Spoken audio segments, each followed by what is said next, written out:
Where do the Golden State Warriors go from here?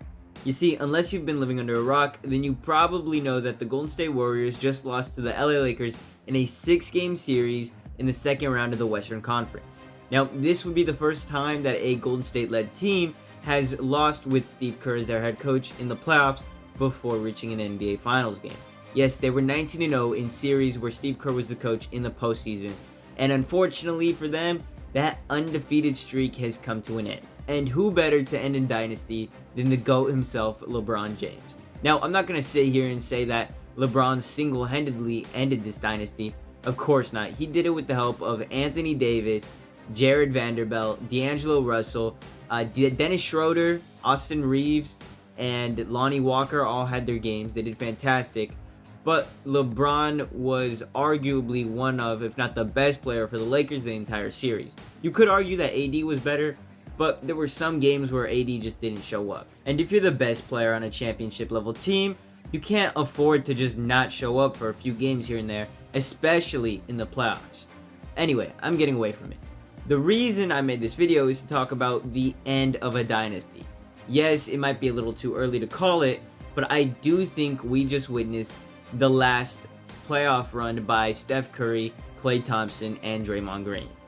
Now, what does that mean? Well, I don't think Steph Curry and Klay are going anywhere, especially with their massive contracts. If they wanted to move any out of those two players, I would see Bob Myers wanting to move Klay Thompson.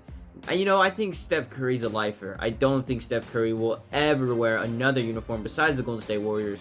But I can't say the same for the other Splash Bro.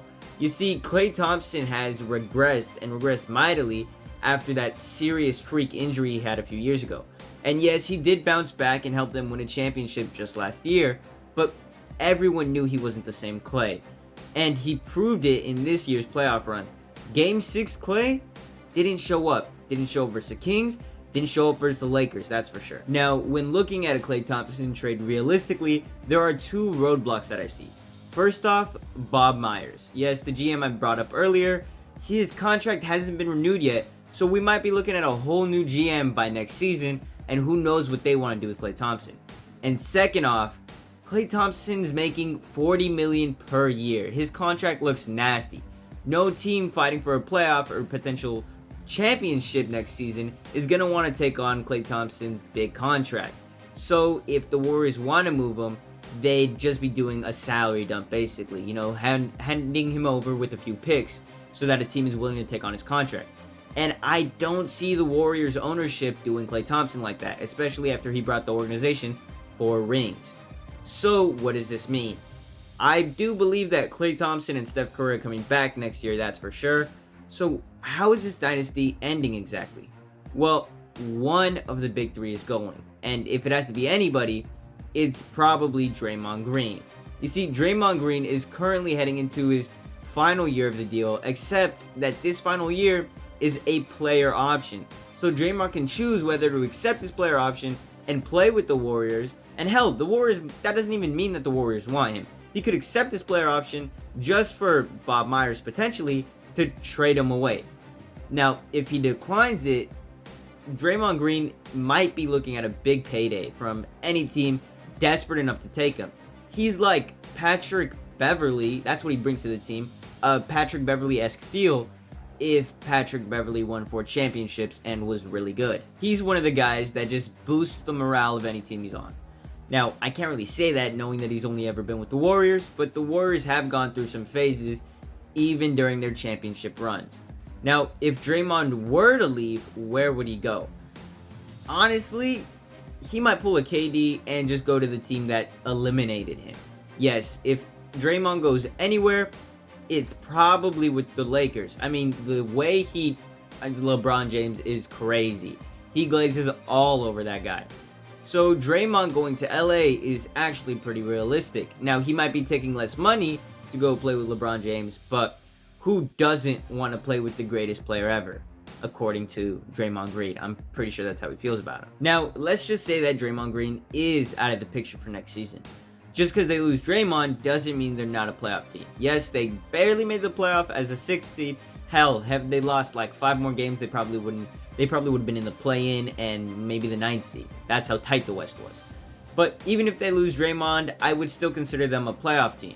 But not a very good playoff team, not a dangerous playoff team. Hell, their superstars would be kind of old.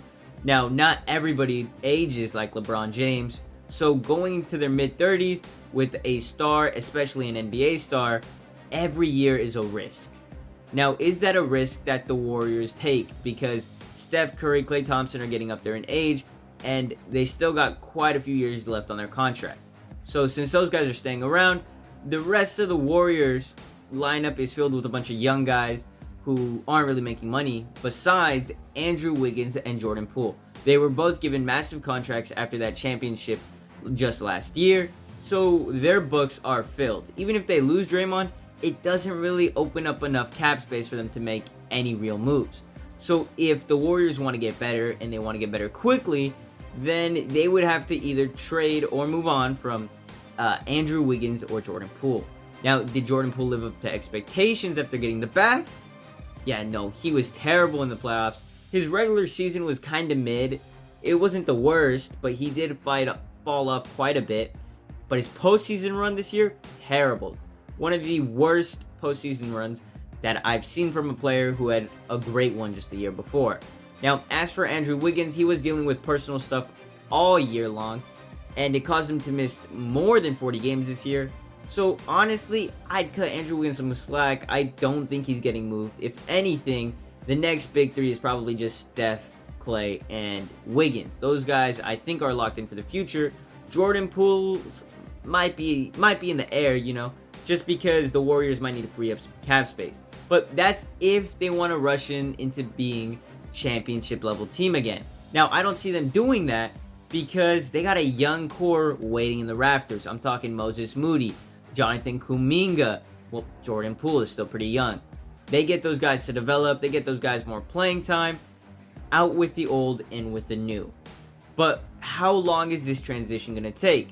Because, like I said, ownership is probably going to be very loyal, and respectfully so, to Klay Thompson and Stephen Curry. Those guys brought the organization 4 rings after being irrelevant for like 20 decades. So Warriors ownership owns them that much to keep them around. But it is going to hurt the team. So the Warriors need to decide. Are they going to get young and rebuild and move on from the old regime? Or are they going to ride it out with their guys, have a pretty mid-year for the next couple years, hope that that young talent develops into anything, and then become a championship-level team again? Or are they going to make a move, trade either Wiggins or Poole, and get a third superstar to pair up with Steph and Klay, and try to make a championship run next year? Those are all potential scenarios for the Warriors. Where do they go?